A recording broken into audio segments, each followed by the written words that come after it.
දැන් අපි ගෙදර වැඩක් ඉතුරු කරා මේ අභ්‍යාසය 2 කියන ගෙදර වැඩි මේ දෙක කරගෙන ගෙදරදි කරන්න කියලා කිව්වේ. දැන් මෙන්න මේ අභ්‍යාසයේ පිළිතුරු ටික තමයි අපි මුලින්ම සාකච්ඡා කරන්නේ. අපිට මතක තියාගන්න ඕනේ විභාගෙදී මේ වගේ ගාණක් එනවා සාමාන්‍යයෙන් ලකුණු 3ක විතර. ඒකට අපි හොඳට පුරුදු වෙලා යන්න ඕනේ. දැන් මෙතන තියෙන වියදම් වර්ග 6ම පුතේ අපි කියනවා උපචිත වියදම් විදියට තමයි සලකන්නේ අවසාන වශයෙන්. ඒ කියන්නේ මේ වියදම් වලින් යම්කිසි ප්‍රමාණයක් වර්ෂ අවසානයේදී ගෙවන්න තියෙන වියදම්. ඒ සම්බන්ධ අර උපචිත වියදම් සම්බන්ධයෙන් තමයි එතකොට මේ ගාන සම්පූර්ණයෙන්ම තියෙන්නේ. දැන් මේ වගේ ගානකදී අපි මුලින්ම කරගන්න ඕනේ පෙර වැඩක් තියෙනවා. ඒ පෙර වැඩේ බලන්න ඔයාලගේ පිළිතුරු වල ඔයාලා මේ විදියට ඔයාලගේ උත්තරේ හදාගත්තද? පළවෙනියට ඒක බලන්න. ඔයාලගේ උත්තර ලියපු ඒ පොත අරගෙන බලන්න ඔයාලා මේ විදියට හදාගෙන තියෙනවද? හදාගෙන තියෙනවා නම් ඒ කියන්නේ ඕගොල්ලෝ හොඳට ගාන අවබෝධයෙන් තමයි හදලා තියෙන්නේ. මේ ගණන් 6 බැලුවාම ඕගොල්ලන්ට පේනවා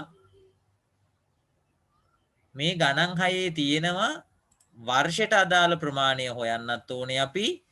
ඒ වගේම මුදලින් ගෙවලා තියෙන ප්‍රමාණයත් අපි හොයා ගන්න ඕනේ. ඒ වගේම වර්ෂයට අදාළ ගෙවිය යුතු ප්‍රමාණයත් අපි හොයා ගන්න ඕනේ.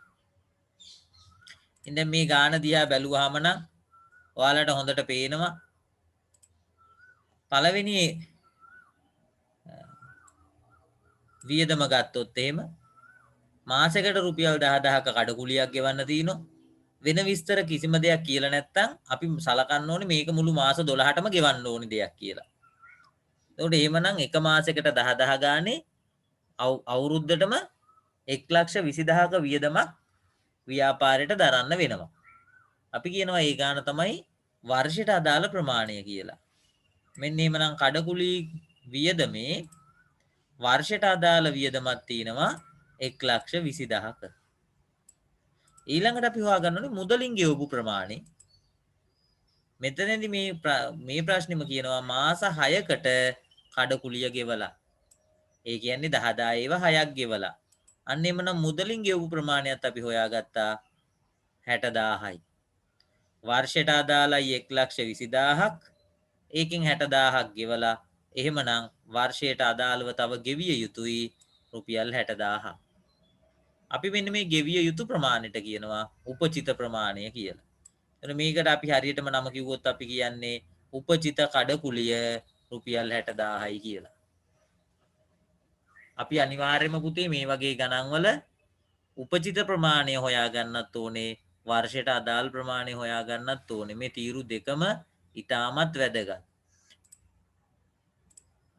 වර්ෂයට අදාළ ප්‍රමාණය කියන තීරුවත් ඊටමත් වැදගත්.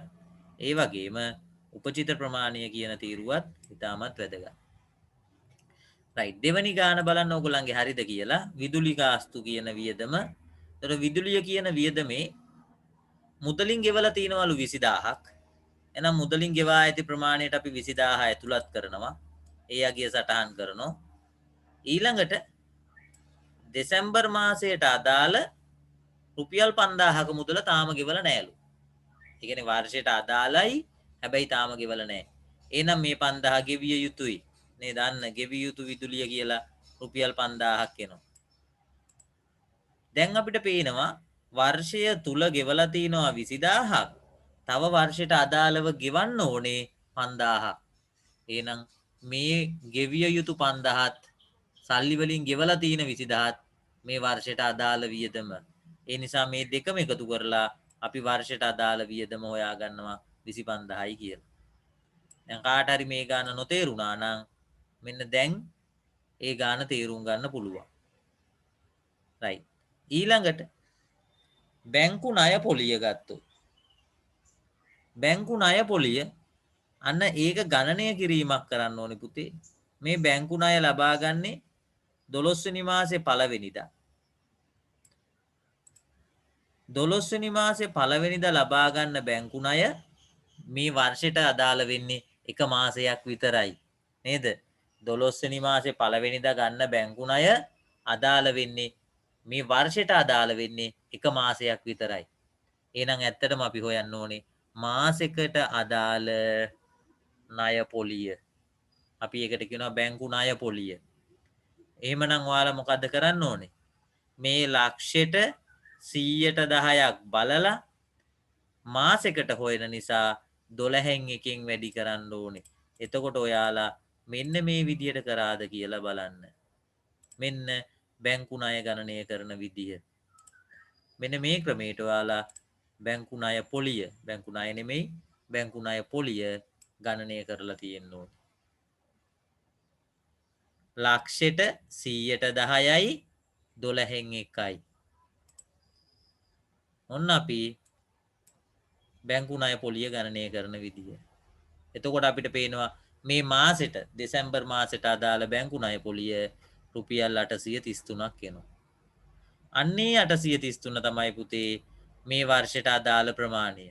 ඇයි මාසෙයිනේ තාම ලෝන් එක අරගෙන. එහෙම නිසා එහෙමනම් මාසෙකට අදාළ බැංකු ණය පොලිය තමයි ඇත්තටම මේ වර්ෂයට අදාළ වෙන්නේ. ඒ වගේම කියනවා මේ පොලිය ගෙවලා නැහැලු. නේද? මේ පොලිය ගෙවලා නැහැ. ගෙවලා නැත්තම් මුදලින් ගෙවූ ප්‍රමාණය 0යි. වර්ෂයට ඔක්කොම අදාළ වෙනවා 833ක්. රුපියලක්වත් ගෙවලා නැහැ. එහෙනම් ගෙවිය යුතු ප්‍රමාණයත් 833ම වෙනවා. ඔන්න ඔය විදිහට ඔයාලා මේ පිළිතුරු ටික ලබාගෙන තියෙනවද කියලා චෙක් කරලා බලන්න. රක්ෂණය වර්ෂයට අදාළ ප්‍රමාණය 5000යි. ඒ වගේම උපචිත ප්‍රමාණයත් 5000යි කියලා ලබා ගන්න.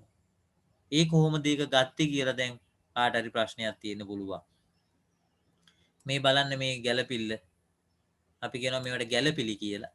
මේ ගැළපිලි අපි බැලුවොත් අපිට පේනවා පුතේ 12/31 වන දිනට, ඒ කියන්නේ වර්ෂයේ අවසාන දිනේට උපචිත රක්ෂණ ගාස්තුව තියනවලු 500ක්. ඒ කියන්නේ ගෙවන්න ඕන රක්ෂණ ගාස්තුව. නැත්තම් ගෙවිය යුතු රක්ෂණ ගාස්තුව රුපියල් 5000ක් තියනවලු. ඒ 5000 අපි ගෙවිය යුතුයි කියලා කියන නිසා ඒ ගෙවිය යුතු කියලා තියෙන තීරුවටම දානවා. ඔන්න 5000 මෙතෙන්ට මුලින් දැම්මා. ඒක හරි. වර්ෂයට අදාළ ප්‍රමාණයත් 5000 වෙන්නේ කොහොමද? මේ බලන්න මේ ගැළපිල්ලේ වෙන කිසිම විස්තරයක් අපිට කියන්නේ නෑ. නේද? සල්ලි වලින් ගෙවපු ප්‍රමාණය කියන්නෙත් නෑ, වර්ෂයට අදාළ ප්‍රමාණය කියන්නෙත් නෑ. අන්න එහෙම වෙනත් විස්තරයක් දෙන්නේ නැත්තම් හොඳට මතක තියාගන්න මේ ප්‍රමාණය තමයි අවුරුද්දට අදාළ ප්‍රමාණය වෙන්නේ. ගානේ විස්තර වැඩිපුර කියන්නේ නැත්තම් ගෙවිය යුතු ප්‍රමාණයම වර්ෂයට අදාළ ප්‍රමාණය වෙනවා. ඒ නිසා තමයි පුතේ රක්ෂණ වියදමේ වර්ෂයට අදාළ ප්‍රමාණය රුපියල් 5000 සලකන්නේ. right. ඊළඟට බලන්න ඒ වගේමයිනේ වරිපනම් බදු. වරිපනම් බදු 2000ක් ගෙවිය යුතුව තියෙනවා. එහෙනම් මොකද කරන්නේ? ගෙවිය යුතු ප්‍රමාණයත් 2000යි කියලා මෙතනින් ලියනවා. ඒ වගේම වර්ෂයට අදාළ ප්‍රමාණයත් 2000යි කියලා ලියනවා. ඊළඟ 6 වෙනි එකේ ඔයගොල්ලන්ගේ උත්තරේ තියෙන්න ඕනේ වර්ෂයට අදාළ ප්‍රමාණය 20000යි. ගෙවලා තිනවා 15000ක්. එහෙනම් වර්ෂයට අදාළව ගෙවිය යුතුයි 5000ක්. ඔයාලගේ උත්තරේ මේ විදිහට තියෙනවද බලන්න.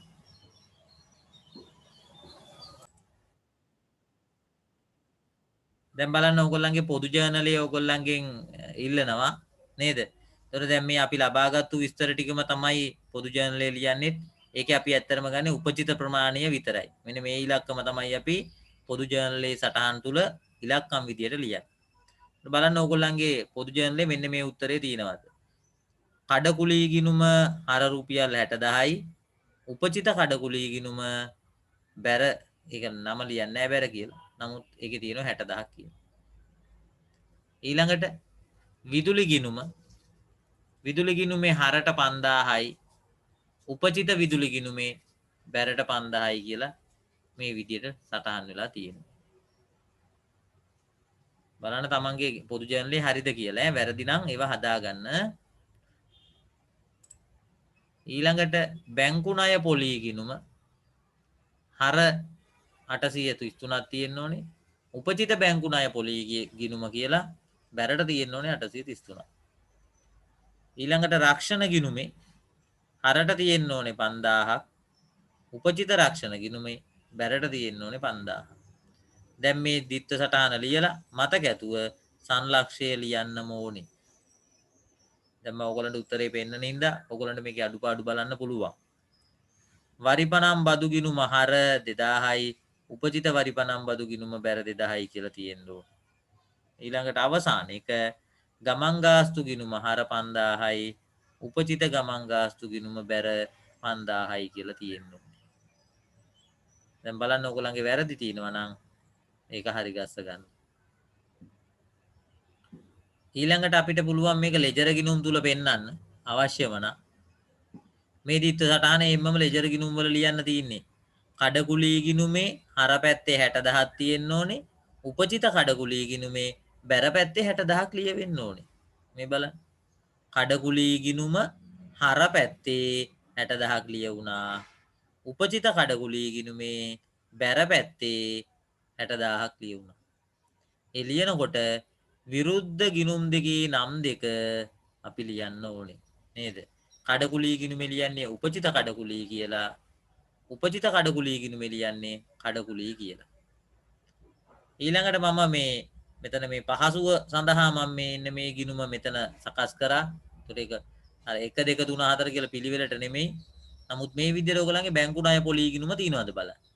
බැංකු ණය පොලී ගිණුමේ හර පැත්තේ ලියවිලා තියෙන්න ඕනේ උපචිත බැංකු ණය පොලී කියලා 833ක්. උපචිත බැංකු ණය පොලී ගිණුමේ බැර පැත්තේ ලියවිලා තියෙන්න ඕනේ බැංකු ණය පොලී කියලා 833ක්.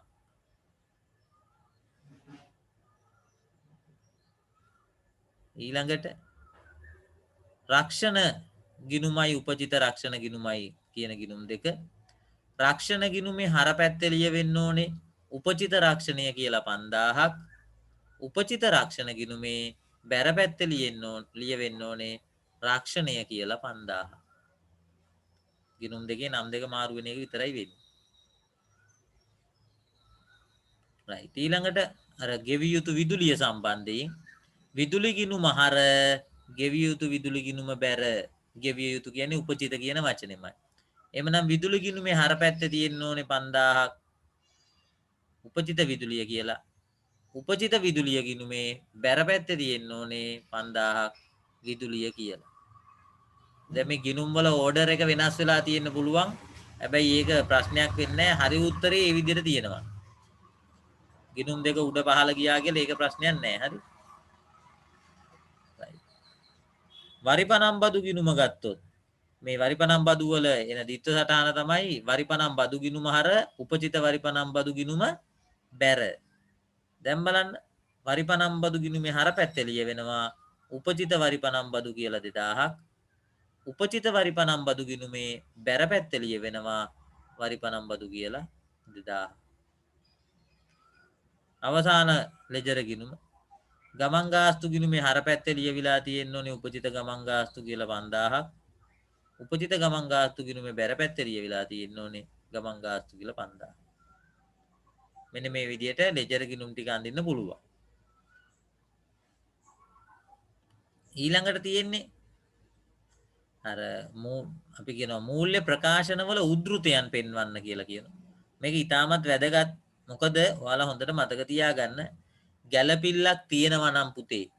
ගැළපිලි කියලා කියන්නේ ගැළපිලි සටහන් කියලානේ කියන්නේ මේ ගැළපුම් සටහන්. එතකොට මේ ගැළපිල්ලක් අපි ගිණුම් තුල ගලපනකොට අනිවාර්යයෙන්ම පුතේ ඒ ගැළපිල්ලට අදාළ කොටස් දෙකක් අනිවාර්යයෙන්ම ලියවෙනවා. කොටස් දෙකක් කියන්නේ ඇත්තට මෙතන ගිණුම් දෙකක් තියෙන. ඕනම ගැළපුම් සටහනකට ගිණුම් දෙකක් සම්බන්ධ වෙනවා. මතක තියාගන්න හොඳට මේ අපි ඉගෙන ගන්න ගිණුම් දෙක මේ උපචිත වියදම් සම්බන්ධ ගිණුම් දෙක අනිවාර්යයෙන්ම පුතේ සම්බන්ධ වෙන්නේ එකක් ලාභ හෝ අලාභ ප්‍රකාශයට සම්බන්ධ වෙනවා. අනිත් එක මූල්‍ය තත්ත්ව ප්‍රකාශයට සම්බන්ධ වෙනවා. ඒ හින්දා හොඳට මතක තියාගන්න ඕනම ගැළපුම් සටහනක එක විස්තරයක් ගිහිලා ලියවෙන්න ඕනේ ලාභ හෝ අලාභ ප්‍රකාශයේ වියදම් යටතේ. අනිත් කොටස ලියවෙන්න ඕනේ මූල්‍ය තත්ත්ව ප්‍රකාශයේ ජංගම වගකීම් යටතේ. අන්න ඒක හුරු වෙන්න ඕන හින්දා තමයි මේ මූල්‍ය ප්‍රකාශනවල උද්ෘතයන් පෙන්වන්න කියලා කියන්නේ. එතකොට පළවෙනි ගනුදෙනුවේ තියෙනවා ගෙවිය යුතු කඩකුලිය 60,000යි කියලා. අන්න ඒ 60,000 සම්බන්ධ විස්තරය ලාභ අලාභ ප්‍රකාශනයේ ලියවෙන්නත් ඕනේ. ඒ වගේම මූල්‍ය තත්ත්ව ප්‍රකාශනයේ ලියවෙන්නත් ඕනේ. එක දෙයක් අපි හොඳට මතක තියාගන්න ඕනේ මේක අනිවාර්යෙන් කටපාඩම් කරගන්න. ලාභ හෝ අලාභ ප්‍රකාශයේ ලියවෙන්න ඕනේ වර්ෂයට අදාළ මුදල විතරයි. වර්ෂයට අදාළ මුදල. හැබැයි මූල්‍ය තත්ත්ව ප්‍රකාශයේ වර්ෂයට අදාළද නැද්ද කියන එක නෙමෙයි මෙතන අපි බලන්නේ. ගෙවිය යුතු වර්ෂයට අදාළව ගෙවිය යුතු ප්‍රමාණය කොච්චරද කියන එක. ඒතර වර්ෂයට අදාළව ගෙවිය යුතු ප්‍රමාණය විතරයි එතන සැලකිල්ලට ගන්නෙ. රයිට්. ඉතින් මෙන්න මේ දෙකට එන උත්තර දෙක මම ඔයාලට පෙන්නන්නම් අපේ පෙර වැඩේ තුල තියෙනවා. මේ තියෙන්නේ අපේ පෙර වැඩේ. බලන්න මේ පෙර වැඩේ මෙන්න මේ කොටසේ තියෙන්නේ පුතේ වර්ෂයට අදාළ ප්‍රමාණය. ඒ කියන්නේ ලාභ හෝ අලාභ ප්‍රකාශනයේ ගිහිල්ලා ලිවිය යුතු ප්‍රමාණය. මේ තියෙන්නේ වර්ෂයට අදාළව ගෙවිය යුතු ප්‍රමාණය. මෙන්න මේ තීරුවේ තියෙන ඉලක්කම් තමයි පුතේ මූල්‍ය තත්ත්ව ප්‍රකාශයේ ජංගම වගකීම් යටතේ ලියන්නේ. දැන් ඔයාලට පේනව නේද? එකම ගනුදෙනුවට අදාළ කොටස් දෙකක් අර මූල්‍ය ප්‍රකාශන වර්ග දෙකක ලියවෙනවා. හැබැයි එකම ඉලක්කම නෙමෙයි ලියවෙන්නේ හොඳේ.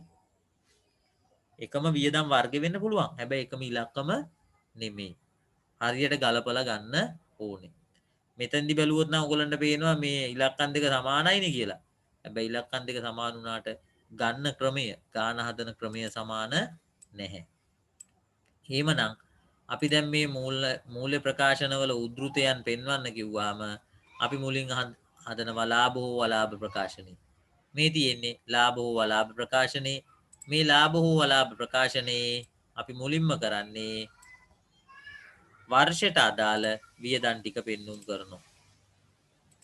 දැන් එතකොට ඔයාලට පේනවා මෙතන ඒ වියදම් වල නමත් එක්ක එහෙම්මම ලියන්න තියෙන්නේ. කඩකුලිය කියලා වියදමක් තියෙනවා වර්ෂයට අදාළ 1,20,000ක් ලියලා තියෙන්න ඕනේ ඕගොල්ලෝ. විදුලිය කියලා වියදමක් තියෙනවා ඒකේ වර්ෂයට අදාළව 25,000යි. බැංකු ණය පොලිය කියලා වියදමක් තියෙනවා වර්ෂයට අදාළ 833යි. රාක්ෂණීය කියලා වියදමක් තියෙනවා වර්ෂයට අදාළ ප්‍රමාණය 5,000යි. වරිපනම් බදු වර්ෂයට අදාළ 2,000යි. ගමන් ගාස්තු වර්ෂයට අදාළ 2,000යි. ඔන්න ඔය විදිහට ලාභ අලාභ ප්‍රකාශනයේ මේ උද්ෘතයන් පෙන්වන්න ඕනේ. ඊළඟට මූල්‍ය තත්ත්ව ප්‍රකාශය ගත්තොත් ඒකේ අපි ලියන්නේ ගෙවිය යුතු ප්‍රමාණය. බලන්න ගෙවිය යුතු ඕනම දෙයක් ජංගම වගකීමක් වෙනවා. ඒ නිසා ජංගම වගකීම් යටතේ අපි මේ ගෙවිය යුතු වියදම් ටික ලියන්න ඕනේ. එතකොට අපි උපචිත කඩකුලී කියන ගෙවිය යුතු වියදම අපි සටහන් කරනවා දෙවෙනි තීරුවේ. අපි දන්නවා පළවෙනි තීරුවේ සටහන් කරන්නේ ජංගම නොවන වත්කම් වල පිරිවැය කියන ඉලක්කම් ටික විතරයි. ඒ ඇරෙන්න මූල්‍ය තත්ත්ව ප්‍රකාශයේ දෙවෙනි තීරුවේ තමයි අපි ඉලක්කම් සටහන් කරන්නේ. රයිට්. එතකොට අන්න උපචිත ප්‍රමාණය කියන තීරුවේ තියෙන ඉලක්කම් ටික තමයි අපි මෙතන ගෙනල්ලා ලියන්නේ.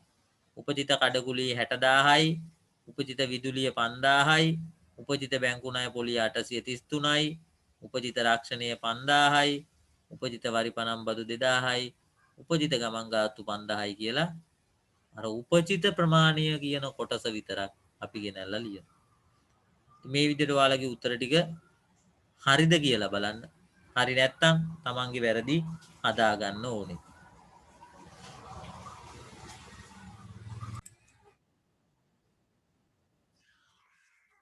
දැන් මේ ලැබිය යුතු ආදායම් කියන ඒ ගැලපුම් සටහන ගෙවිය යුතු වියදම් කියන ගැලපුම් සටහනේ විරුද්ධ පැත්ත.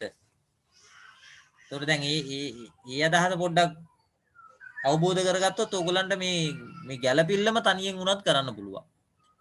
ගෙවිය යුතු වියදම් නැත්තම් උපචිත වියදම් කියලා අපි දැන් ඉගෙනගත්තු ගැළපුම් සටහනේ විරුද්ධ පැත්ත තමයි ලැබිය යුතු ආදායම් එහෙම නැත්නම් උපචිත ආදායම් කියන ගැලපුම් සටහන. අපි කලින් ඉගෙන ගත්තු උපචිත වියදම් කියන ගැලපුම් සටහනේ අන්තර්ගත වෙන්නේ වියදම් වර්ගයක් සහ ගෙවිය යුතු වියදම් වර්ගයක්.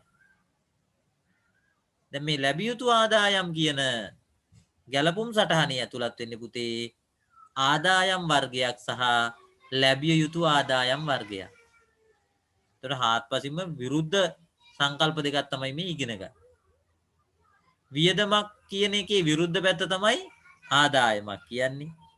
ගෙවිය යුතු වියදමක් කියන එකේ විරුද්ධ පැත්ත තමයි ලැබිය යුතු ආදායමක් කියන්නේ. දැන් අපිට බොහොම සරල තර්කයක් ගේන්න පුළුවන්. ගෙවිය යුතු වියදම් සියල්ලම මොනවද? ගෙවිය යුතු වියදම් සියල්ලම වගකීමක් නම් මොන වගකීමක්ද? ජංගම වගකීමක් නම් ලැබිය යුතු ආදායම් සියල්ල මොන වර්ගයේ එකක් විය යුතුද? අන්න බලන්න දැන් අර අපි ඉගෙනගත්තු දෙයින් තර්ක කරලා වුණත් අපිට අලුත් දෙයක් ඉගෙන ගන්න පුළුවන්. ඒක කියවලා තියෙන්න ඕනේ. ඒක කටපාඩම් කරලා තියෙන්නම අවශ්‍ය නෑ. ගෙවිය යුතු වියදම් සියල්ලම ජංගම වගකීමක් නම් ලැබිය යුතු ආදායම් සියල්ලම ජංගම වත්කමක් විය යුතුයි. නේද? විරුද්ධ පද නම් උත්තරෙත් විරුද්ධ පද වලින් එන්න ඕනේ. එහෙමනම් ඔන්න බලන්න අපිට සරලව ඉගෙන ගත හැකි ගෙවිය යුතු වියදම් ජංගම වගකීමක් ලැබිය යුතු ආදායම් ජංගම වත්කමක් කියලා. right. දැන් ඔන්න අපි බොහොම සරල මේ අපිට අවශ්‍යම කරන තොරතුරු අපි ඉගෙන ගත්තා. දැන් අපි බලමු කොහොමද මේ ලැබිය යුතු ආදායම් කියලා දෙයක් හටගන්නේ. දැන් අපි මෙහෙම හිතමුකෝ. ඔයාලා නිවසක් කුලියට දීලා තියෙනවා. දැන් නිවස කුලියට දුන්නේ 2021 ජනවාරි මාසේ 1 වෙනිදා. දැන් එතකොට හැම මාසෙම කුලිය ආදායම ලැබෙන්නේ පැයි ඔයාලට. නිකන් හිතන්නකෝ මේ කොරෝනා මාසේ නිසා, කොරෝනා කාලේ නිසා මේ මාස දෙකේ මුදල් තාම හම්බුනේ නෑ කියලා ඒගොල්ලන්ගේ. දැන් බලන්නකෝ මොකද වෙන්නේ? ඕගොල්ලන්ට ලැබෙන්න තිබ්බ ආදායමක් තාම මුදලින් ලැබුණේ නෑ. නේද? මාස් පතා ඕගොල්ලන්ට කුලිය ගෙවන්න ඕනේ. හැබැයි මේ කොරෝනා ප්‍රශ්නේ නිසා මාස දෙක ගෙවල් කුලිය හම්බ වුන්නේ නෑ. දැන් එතකොට අන්න අපිට පේනවා ලැබෙන්න තිබුණ ආදායමක් මුදලින් තාම ලැබිලා නැහැ. අන්නේ ලැබිලා නැති නැත්නම් ලැබිච්ච නැති මුදල් ප්‍රමාණයට තමයි පුතේ අපි කියන්නේ ලැබිය යුතු ආදායම් කියලා.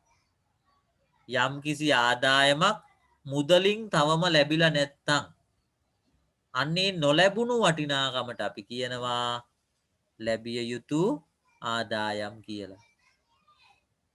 දැන් අපි කියවලා බලමු අපේ නෝට් එකේ තියෙන කාරණාව. පොඩ්ඩක් කියව ගන්න බලන්න මේ පළවෙනි කොටස් තුන. මෙන්න මේ කාරණා තුන. හිස්තැනට මේකත් අපි ලියා ගන්න ඕනේ. මුලින්ම මෙන්න මේ වැදගත් වෙන මේ කාරණා දෙක කියවමු.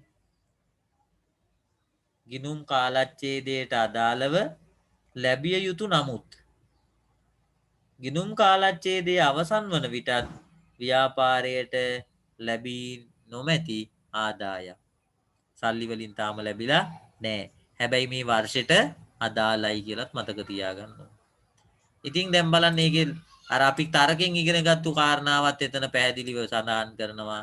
ලැබිය යුතු ආදායම් වර්ග සියල්ලම ව්‍යාපාරයේ ජංගම වත්කමක්ලු.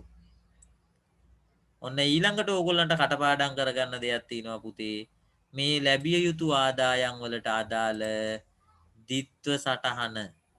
අපි ඒක ජර්නල් සටහන කියලා කියනවා. නමුත් ඒකේ ලියවෙන්නේ අනිවාර්යයෙන්ම ද්විත්ව සටහනක්. නේද? right. දැන් බලන්න ලැබිය යුතු ආදායම් වල ද්විත්ව සටහන.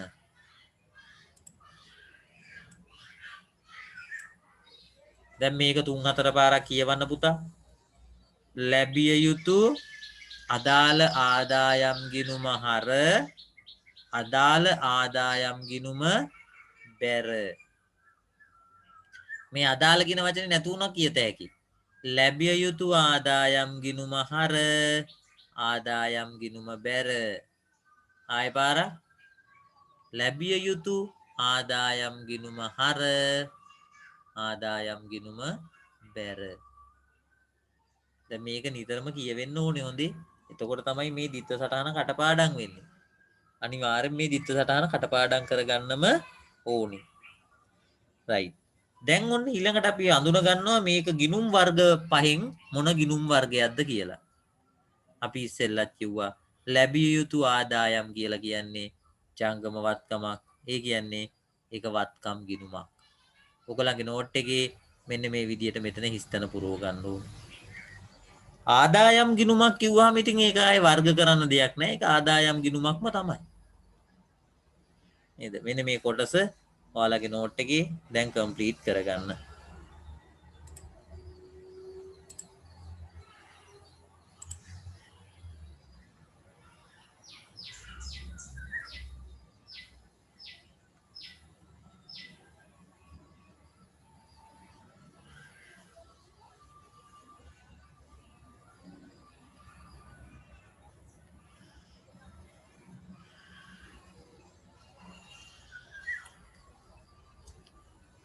right.